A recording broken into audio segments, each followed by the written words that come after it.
Assalamualaikum warahmatullahi wabarakatuh. Halo teman-teman, jumpa lagi di Manik Kicau, channel yang konsisten membahas murai batu dan informasi tentang dunia burung. Oke teman-teman, gimana kabarnya? Semoga teman-temanku semuanya dalam keadaan yang baik, selalu diberikan kesehatan, kebahagiaan, diberkahkan rezekinya, dan dimudahkan segala urusannya. Amin. Teman-teman, di video kali ini saya akan menanggapi komentar yang berisi pertanyaan yang ditulis di kolom komentar YouTube ini ya. Ini dari Verdika Bagus 6183. Mohon maaf izin bertanya, izin mengganggu Om Sanda. Mas Sanda, izin bertanya. Saya punya MB usia 5 kali urakan. Itu sudah 1 tahun di saya. Dulunya punya temanku. Burungnya di temenku dulu dilombakan kebanyakan cuma nampil 1 sesi. Pasti juara 1. Tapi kadang juga hat-trick. Tapi kebanyakan cuma 1 sesi. Selebihnya pasang badan dan ngetem. Set harian pagi 7 sore 7. Mandi 2 kali seminggu. Umbaran 2 hari sekali. Jemur 1 jam, kadang hanya setengah jam. Dan MB-nya tidak mau kroto. Set lomba mandi terakhir H-3. H-3 sudah full krodong, H-3 JK99, H-2 JK1010, H-1 JK1212. Hari H JK7 sebelum sesi pertama, JK5 Hongkong 5. Sebelum sesi kedua, JK3 Hongkong 7.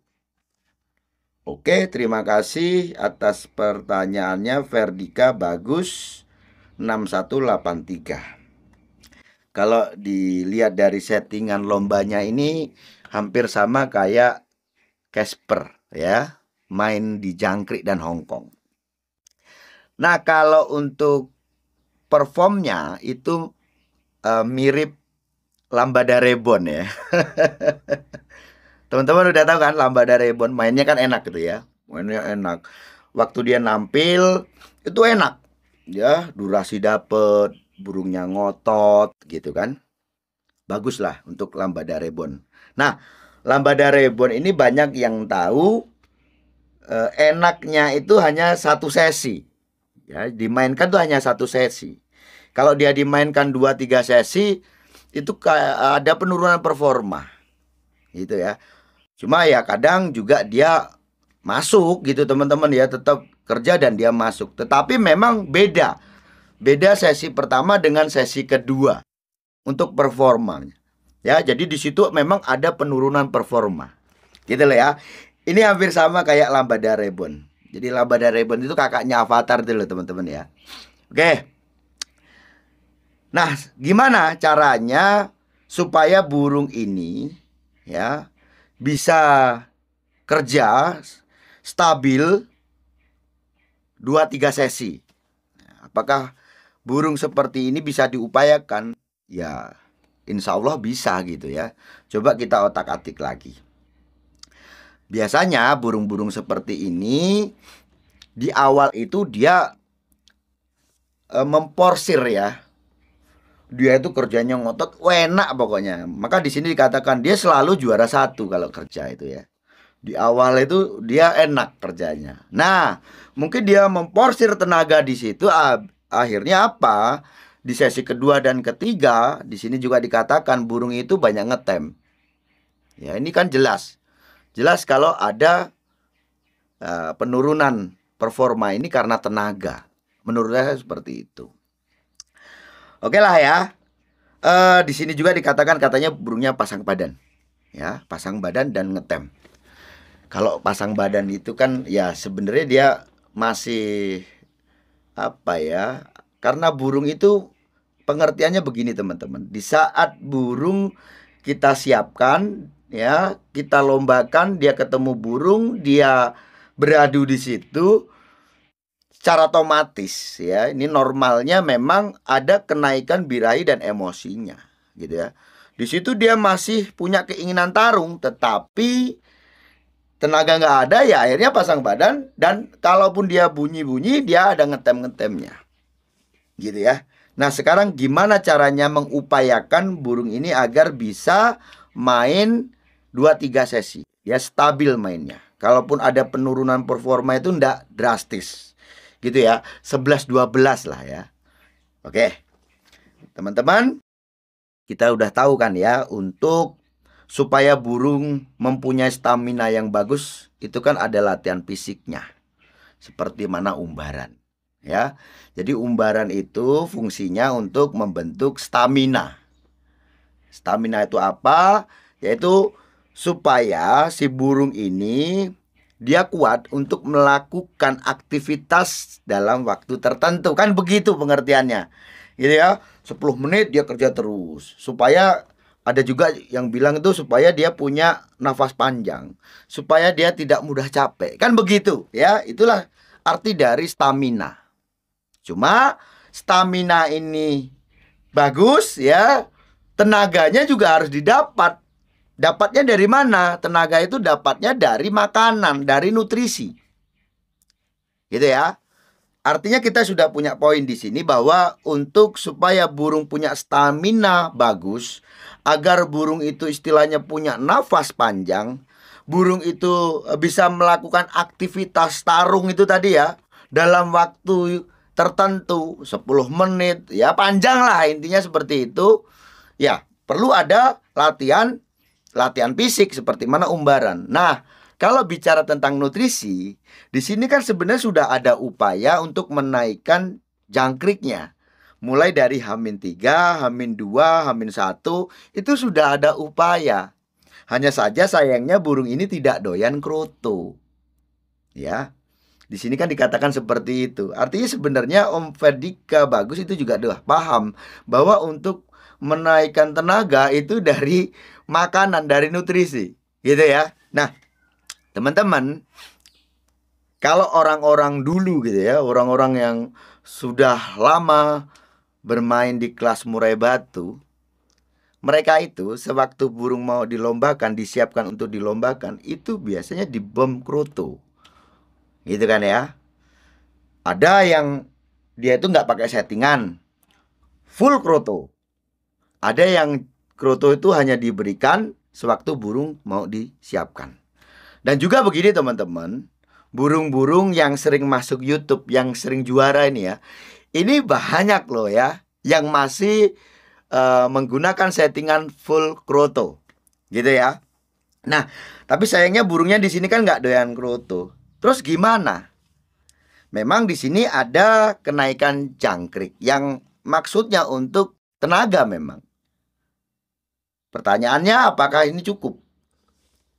Gitu kan ya. Teman-teman. Teman-teman ingat nggak? Saya pernah bahas bom jangkrik. Ya, dan itu sesuai dengan pengalaman saya. Jadi saya dulu juga punya burung yang dia tidak doyan kroto, nggak doyan Hongkong, nggak doyan ulet kandang. Dia itu sukanya ya makan full gold food itu loh ya. Jadi burung itu kalau makan full gold food itu kayak udah kayak istilah orang Jawa itu nyego. Senengnya minta ampun gitu. Bahkan nih ya, kalau saya memberikan jangkrik kok telat jamnya, biasanya rutin itu saya kasih itu sekitar jam 7. Ya. Kok telat sampai jam 9, saya kasih jangkrik 5. Biasanya yang dimakan tuh hanya 3, 2 gitu ya. Pasti nyisa. Kalaupun habis, waktunya itu mungkin 2 jam lagi. Ya, 3 jam lagi gitu. Artinya jangkrik itu udah nggak fresh lagi kan. Ya, maka kalau kebiasaanku ngasih makan burung itu teman-teman, pokoknya tak kasih 5 menit nggak dihabiskan, saya ambil tuh. Gitu ya, kalau untuk jangkrik. Karena posisi jangkrik yang saya berikan juga sudah saya pites kepalanya, artinya dia sudah mati ya. Nanti kalau terlalu lama, walaupun ini habis gitu ya, ini nanti bermasalah jatuhnya. Bisa menyebabkan burung sakit, bisa burung serak dan sebagainya. Gitu. Nah, terus ini kan agak aneh sifat seperti ini. Cuman ya saya coba carilah. Saya coba cari. Akhirnya singkat cerita itu teman-teman, saya menemukan, jadi saya bom jangkrik dia. Ya ini agak telaten memang di sini. saya kasih jangkrik. Ya, kasih 5. Nanti jarak anggap aja dari jam 7 gitu ya. Nanti sekitar jam 10 saya kasih lagi 5. Pokoknya dimakan saya kasih. Nanti saya kasih lagi 5 lagi. Sampai malam hari pun itu juga burung saya bangunkan dan saya kasih jangkrik lagi. Mungkin teman-teman sewaktu di lapangan pernah mendengar ya, orang mengatakan burungmu kuat jangkrik berapa gitu ya. Kalau di murai memang ini tidak umum. Tetapi kalau di jenis burung kacer ini sudah sangat umum ya. Manukmu kuat mangan jangkrik piro? Kalau di kacer itu teman-teman ya, ada yang kuat 30, bahkan sampai kuat 50. Nah, ini loh ya. Di murai itu akhirnya saya menemukan dipakailah cara menaikkan porsi jangkrik ini atau ngebom jangkrik ini tadi. Itu kalau saya hitung itu sekitar 25 jangkrik. Ya, bahkan saya pernah juga sampai 30 jangkrik gitu. Tapi ya itu prosesnya agak ribet. Karena burungku itu aneh juga gitu loh ya sifatnya. Kasih 5, kasih 5, kasih 5. Nah, kalau burungmu itu kok lahap makannya itu lebih enak lagi. Gitu loh Om ya. Dicoba aja lah. Nanti kamu pakai bom jangkrik. Dan ini perlu diingat juga ya. Kamu udah tahu di sini, kamu juga nanti bisa upaya untuk bom jangkrik. Cuma harus diperhatikan betul tentang jangkriknya. Jangkrik ini betul-betul kualitasnya bagus. Nah, jangkrik yang kualitasnya bagus itu seperti apa? Jangkrik itu juga kita rawat. Jangkrik itu kita kasih makan. Ya, kasih aja makan wortel, jagung manis, sayur-sayuran yang bagus atau buah-buahan ya, entah itu apel dan sebagainya. Itu dikasih yang bagus, makanannya nanti kamu kasih di burung. Coba aja itu. Gitu ya. Nah, terus nanti kalau kamu coba burungmu kok tambah agresif, mungkin nampar dan sebagainya. Nah, itulah fungsinya rawatan. Ya, settingan di rawatan. Gimana nih Om Sanda? Yaitu mandi.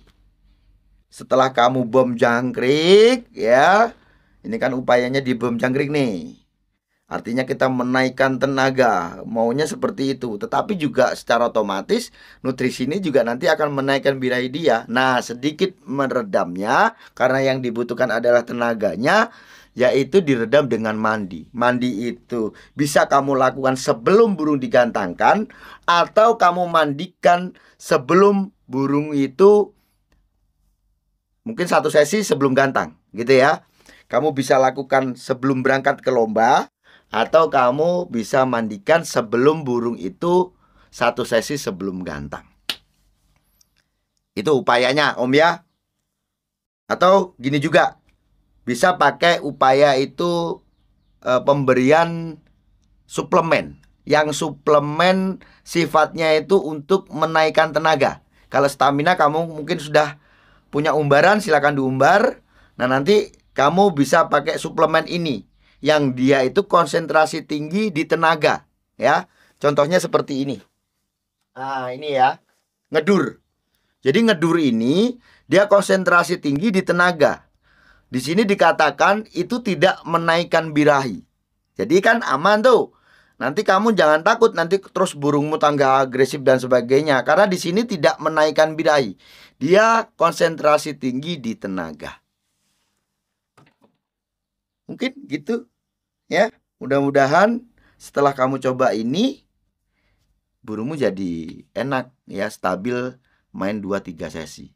Nah, kalau pengalaman saya dulu dengan kasus burung seperti ini ya, akhirnya burung itu setelah saya kasih bom, dia malah bisa main 2-3 sesi. Dan ya kalaupun ada penurunan performa itu sifatnya nggak terlalu jauh gitu ya, nggak drastis, 11-12 lah ya. Malah itu kalau di sesi 2 itu lebih punya gaya lagi gitu kan. Karena di situ memang ada naiknya birahi.